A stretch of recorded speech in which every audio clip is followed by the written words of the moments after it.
market share of anything, anyways. They were thinking one of the company that'd be on the 8-10% market share of that. But Right. so definitely good. So Yeah. Yeah, definitely. 68 though. I can't believe that. 68%? That's such a high 68. percentage. Yeah, that's like they've really got the tablet market. Yeah. And then they're saying iPad counts for 91% of the web traffic from tablets. I don't know what other tablets are doing, basically. So that's a good question, anyways. Probably a lot of them are, again, you're thinking about Kindles, which people are reading books on them, which means wouldn't be Kindle as web traffic, because if they're downloaded books over the internet through WhisperSync on Kindle, that doesn't really count on those numbers and everything, I'm sure. So Right. that's just directly to Amazon, so it's not part of the actual general mix. It's an interesting point they've just made about how most of the Fortune 500 or blue chip companies are actually deploying or testing iPads for their company use. I think that's really great, because, it's one of their mission statements that they said right when they introduced the iPad. They said, we want this to sort of help, and not just be like essentially a toy. It's not just like an iPod Touch for people to play with. It's going to be something that's going to change how people do business. Yeah. And correct. It looks like they're actually doing it. People are actually implementing it or even testing it to implement it in the future. I think that's brilliant. They're doing what they said they were hoping to do. I think that's great. Mm-hmm. And the nice thing is, I know corporations now they actually the ability to sign up to sideload their apps if they need to and whatnot. Yeah, I was iPads. really impressed by that, actually. There's no question Apple, and along with them licensing out the technology, and you're even talking about Ducati here apparently using them, and same with GE Capital and the Mayo Clinic. So, and of course, there are tons of them out there that the desktop computers aren't going away. They may still stay as XP desktop computers, maybe Windows 7 desktop computers, but or Vista, but they're going to be augmenting that with all the I think somewhere that Apple's seen huge growth recently is the medical market, because a lot of hospitals now are starting to go and get iPads, and more and more they're accepted. Even things like the airline industries are now using iPads to show their kind of charts for flights and things. Tim's just pointing Apple's out now. growth has just been huge. And Tim just pointed out that there are, in fact, 250,000 apps specifically for the iPad. Which is absolutely amazing. That's an impressive stat, And the point right? they made after that was that 90% of those 250,000 are used or downloaded every month. They're not just apps made for, like, oh, we'll just make an app, it's fine, we'll leave it there. People are actually using them for some purpose. Right. I think, again, that's incredible. For the developers, obviously, more so than Apple, but either way, it's still great. It shows the power of the iPad. And they have a nice cut. Yeah, exactly. But yeah, the iPad's nice and all. But what do we think is going to be into the iPhone 5? What do we all think will be in the iPhone? I'm still a different aspect ratio on the screen. Yeah, I think it's going to be bigger, but I'm definitely not for the NFC. I think they're going to do. I honestly, the stuff I read apparently say that they're just going to use Bluetooth instead of NFC or other technologies, because if anything we know Apple's done is they've decided to kind of they go their own way. Look at what they do with the interfaces for the monitors, the Thunderbolt connection, things kind of like that they're pioneering and moving things forward in the industry there, instead of actually just taking what's out there and just using it kind of thing. So I did just get this link. Some of you might have seen this, but this is a Norwegian place that got some of the parts for the new iPhone. So, obviously it's wide. Squished. It's wide. Just to sort of let you all know, they've actually got Phil up on stage now talking about it. So Phil Schiller, wow, okay. Yeah, he's up on stage and he's going through the old sort of we launched it in 2000. Yeah. Got you.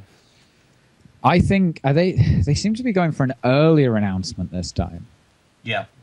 As opposed to the 941. Are we going to see a 920 announcement or a 930 announcement? Whoa, hold on.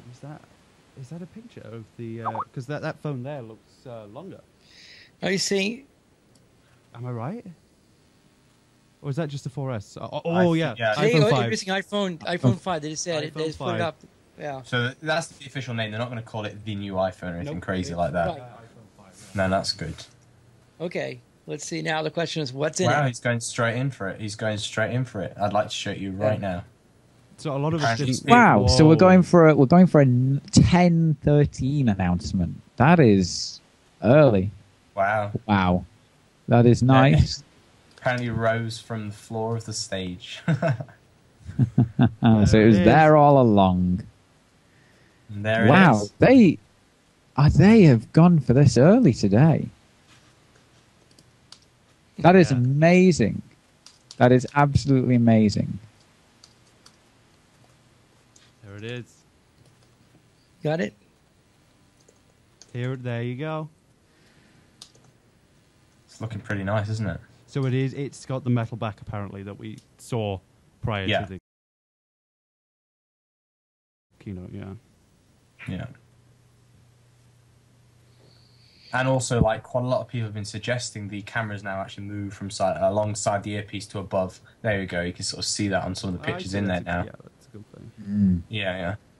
I'd go with Oh wow, yeah, the camera's now above the earpiece. Yeah. Oh, the back of the iPhone looks so nice. And I'm even happier about all of this because I'm finally going to be buying one. Finally, this is a decent iPhone.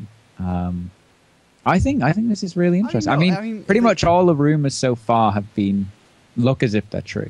No, I mean, there's nothing wrong with the previous iPhones. It's just this is finally revolution rather than more evolution. Yeah. I mean, they're saying this is the thinnest and lightest. Of course it is. It's always going to be the thinnest. Well, it actually is. It's 7.6 millimeters thick, 18% thinner than before. But how much lighter is it? Because if it's only 20% lighter, well, now that's an improvement. Yeah. Having said that, though, I kind of like the weight of the iPhone. It feels like solid in your hand. You've got to remember that it's nothing, is it? 20%. No, but you have to remember, Apple's all about thin, Yeah. That's no, but the thing is, I mean, we can expect that this is going to have the same. Okay, this new iPhone's 18% thinner. Yeah. But it's 20% lighter, so this is going to have even better technology for the battery in it because it's thinner, it's lighter, and it's got a bigger screen. So it's got to have better battery technology in, which is something that's really important. People don't know why that's important, but your iPhone battery is the most important part in it. I'm being asked. Second only to their new Retina display, which actually has 5 row of apps. Well, I'm being asked if I think this is the phone that will smash the market. I'd say so. It's going to win people over who are buying Android phones. Okay, so it does have the 4-inch screen, and it's 640 by what's the magic resolution up? 1136. 1136, yeah. Yes, that's what we got here. That's good. That's good. So hopefully that means they're going to scale. True 16:9 aspect ratio. Right. Which is great. Which means you're not going to have that stupid stretching and stuff like that with your videos. And it's 18% thinner. That's incredible. That is. That's I think they could do that. It's interesting to see that. I know when the first iPhone 4 design came out, people were complaining that they didn't like the rounded back into your hand. And it looks like they've sort of dismissed those and they've just stuck with that sort of beautiful square sort of design of the iPhone. I like it. I mean, I've liked it since the iPhone 4 throughout to where we're at today, and I'm glad that they've stuck with it. It'd be interesting to see how the actual aluminium back feels on your hand, because the glass gives you the sort of this, you can really feel gripping the iPhone. I don't know whether with aluminium it might feel a bit slippy like the iPad. However, it depends what metal they are using on the back. But remember, now if you drop your iPhone, you're not going to get a big pile of glass in your hand. So I think they're making it ever so slightly more rugged. It's like every other they're trying to keep iPhone- the design fresh every year. Yeah, and like every other iPhone 4 owner I know has a smashed back. Right. Yeah, exactly. Actually, the thing is also the remember they did buy that company that did patent the liquid metal technology, right? So I don't know. That's a good question whether they're actually going to be actually using that liquid metal technology in the back anyway. So it's a good question. We'll see anyway. So yeah, that'd be interesting. I mean, I've read that it's going to be aluminium, but like you said, there is variants of this metal that they may end up using, Brian. So it'd be interesting to actually physically hold one and see if there is still that grip element to it. And one of the things I'll definitely tell you is we've seen Apple do this is they know they do collect data points on these kind of things. And if, as they are needing to do, is to actually redesign the product so it actually keeps on getting better. It's just like the antenna issue. Same thing. Just as we expected, old apps run letterbox. Okay. Right. Okay. Which is, so, or I'm guessing, okay. So well, the point I was just Gone. point I was going to say was that at least just about the data points is that I'm sure they use those data points to look at exactly how they're designing the new phone, so that it actually is going to be more reliable and more, less crack resistant, basically that kind of stuff. So, yeah. Anyways, Very interesting. yes, no question. I'm not sure how people are going to feel about the letterboxing because no one wants black bars on their phone. Well, don't forget. I mean, people were thinking the same thing about when Retina displays came out. Oh, my apps are going to look rubbish. They're all going to be like either squoze or yeah, but that was just like a straight 2 up, but that wasn't an aspect ratio change. That was much easier.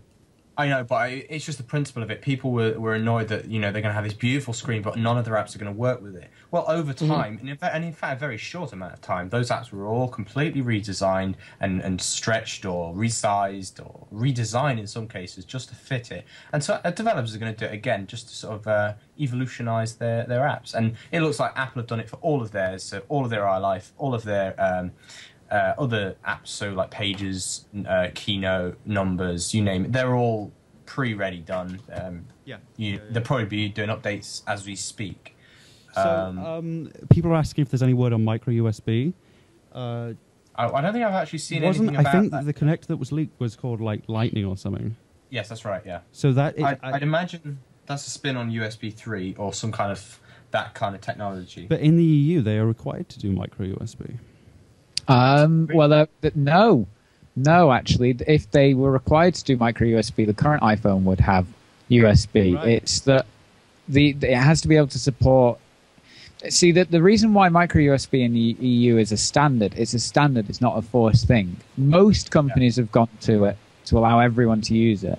But Apple always argued, well, we've been using the same connector for the last X number of years.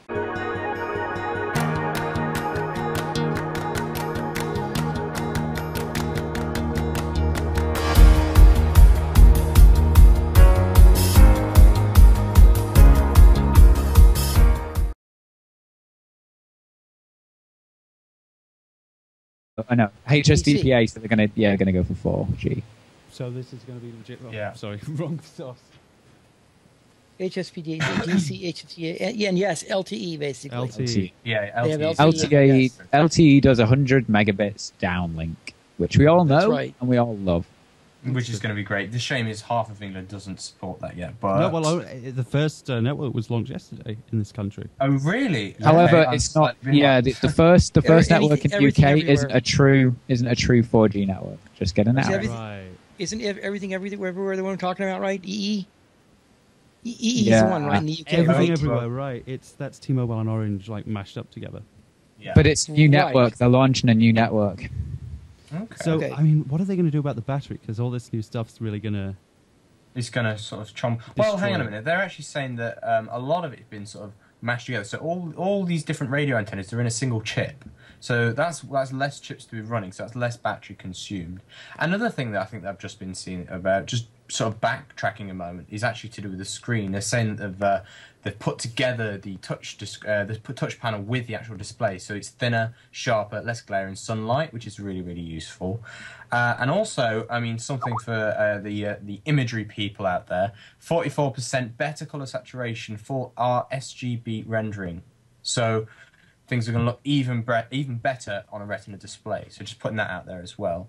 But going back to your sort of the whole battery consumption thing, yeah, they're putting all these different radio transmitters all into this single chip. So hopefully it won't be chomping away at your battery. But let's wait and see what they've done with the battery time. Hopefully it'll either be the same or more. Right.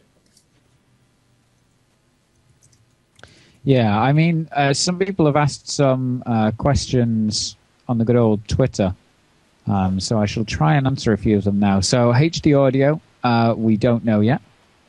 Not sure. No. Which is always interesting. Yeah, that was kind of it. So thank you. There we go. So they're now also supporting 802.11 A, B, G, and N. So that's good. That's a welcome addition.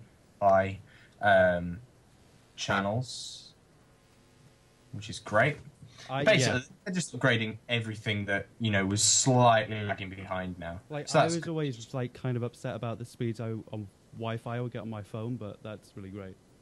Exactly, you'll be able to make full use of all the latest 2.11 technology.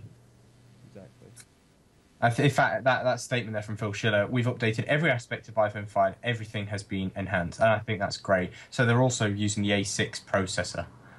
Really? Wow. Yeah. I'd imagine that will be dual core. Yeah.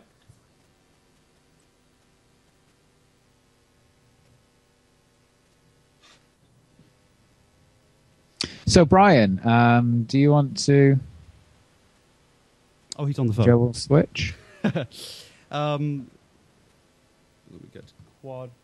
There we go. We'll just give you some figures on the A6 processor. So this is A6. So this is not A5X. This is exactly. A lot of people were saying, "Oh, I wonder if the A5, A6, blah, blah, blah, etc. is numerical in order with the phone." So like A4 processor, A5 processor with the iPhone 4, blah blah blah. But apparently not. It's going to the A6 processor, which is 2 times faster CPU, faster graphics, of course. They're saying that, just to give you a few figures, I'm going to read this straight off the page here. You can launch pages, apps about 2.5 times quicker. You can save images from iPhotos about 1.5 times quicker. Load music with apps with songs about 2 times quicker. You can view Keynote attachments 2 times quicker. Everything is roughly 2 times So quicker. Phil's just introduced Rob from EA. Exactly, and so you'll be seeing some so they want to show gaming performance. Right. That's going to be something else. I mean, gaming on an iPhone or iOS in general has always been pretty amazing. I have the iPad 3 and the gaming is pretty fantastic on the A5X. So, and so I think with an updated processor, obviously double the speed of processing power, CPU, and graphics, we're going to be seeing some amazing stuff from EA Studios here. I don't know what they're going to demo. You're going to see the Porsche GT3 racing on Legendary Raceway Laguna Seca. So they're obviously doing some sort of Real Racing 3 demo, which is going to be awesome. Yeah. What big games do EA currently have on the iPhone? You like gaming on your phone, I'm sure. I'm gaming on iPhone, but I don't have a whole load of them. Really? I thought you would, honestly. Wow, okay. I do have Racer, though. I have Racer. I bet you do, yeah. That's on an iPhone 4, so, it'd be really interesting to see how it handles on a new A6 processor on the phone. So I'm sure it's just going to be amazing. Yep. That's interesting. But it sounds like they've done an awful lot of live on the game. So, like, for example, in Real Racer, rear view mirrors that actually function as mirrors and things like yeah, real-time reflections in the mirrors. So this is going to be showing off the speed of the CPU and GPU. Exactly. Which, by the looks of it, is very fast. Exactly. This is really putting all of the hardware in that phone. Yeah. It's going to be amazing. Oh, yeah. It'd be interesting to see what other games are really taking advantage. Because, I mean, you've got the... I forget the name. What's it called? Let me have a look. I'll see if I've got it. The game studio have their like Unreal Engine. And Rage. Yeah, that's one. Sorry, thank you. Yeah. I was a big fan of that when it came out, yeah. They had also the Epic Citadel and all that sort of thing, and that looked so cool on the Retina display. But there were still elements that looked, fake. It looked a little bit like a bad Photoshop. Okay. Now you have the tools and the technology and the hardware. Yeah. Really sort of push this further. And I can't wait to see what game designers and and every other developer to see what. Right. I mean, people are asking if we think 21st or 22nd. I mean, if you look on the calendar, it definitely, to me, it seems more likely that they would launch on a Friday than a Saturday. Well, what I heard from people on Twitter, I'm not going to name people, but I have heard that they're bringing in extra staff to Apple stores on this Friday. Yeah. So that's probably going to be the pre-order date, and it'll probably be about maybe a week or two after that. Oh, yeah. They won't have it now. Well, they have pulled them out of the hat, sometimes. Oh, here we go, Real Racing for the iPhone. Okay, sorry, I thought I saw that it was coming later in the year. No, I'd say that it may be a week or so, just so they can sort of, balance all their shipping and everything like that. But let's wait and see. But just to sort of cut back to what we were saying, they're about to talk about battery life. So let's wait and see what Phil says. Yeah, I was just going to cut in that they're going to talk about battery life. So hopefully we'll see a little bit of an increase. Oh, there we go. So here's stats. 3G talk time is 8 hours. 3G browsing is 8 hours. Yep. LTE browsing is 8 hours. Wi-Fi browsing, 10 hours. Video, 10 hours. Music, 40 hours. And standby, 225 hours. So that is better than the previous iPhone. But we'll have to see how it actually does. Exactly. Yeah, I mean, I think typically they used to say that the music was like 24 hours, so that's like a significant increase if that's correct. And now they're going to talk about the eyesight, so hopefully by them calling it the eyesight, this is going to be a HD camera on the front, which would be brilliant. I think absolutely brilliant. It'd be interesting to see exactly what they're going to do with the cameras. Obviously, around the back, 1080p, that's there. I don't think they'll be touching that. They may put a slightly better sensor in it to bring us up on the... Oh, there you go. There you go. They've put an 8-megapixel camera. So is this the one on the front or the back? Well, if they're calling it eyesight, I would probably say the front, you know? No, eyesight is the back, because on the iPad... So 8 megapixel... Yeah, sorry. The back is 8-megapixel sensor, 326.4 by 2448 with backside illumination, hybrid IR filter, 5-element lens, and an f2.4 aperture. So that's not a bad camera on a full box. It's the same as the iPhone 4S. Yeah, sapphire crystal, f2.4. It's that small. That's incredible. You're going to be getting some really good stuff like that, even when it's pretty dark. Yeah, they've had to make it thinner. Yeah. It's just mind-blowing. I mean, the little camera block that they used to have in the iPhone 4S was tiny, and you were getting some amazing stuff out of that. And to have an 8-megapixel that's f2.4, 5-element lens in that such a small phone. Yeah. I mean, the iPhone never really was known for having a good camera until the 4, and ever since then they've really just knocked it out of the park every time. Yeah. Exactly. Dynamic light mode, precision lens alignment, sapphire crystal. I mean, my God, the lens optics in this are going to be absolutely beautiful.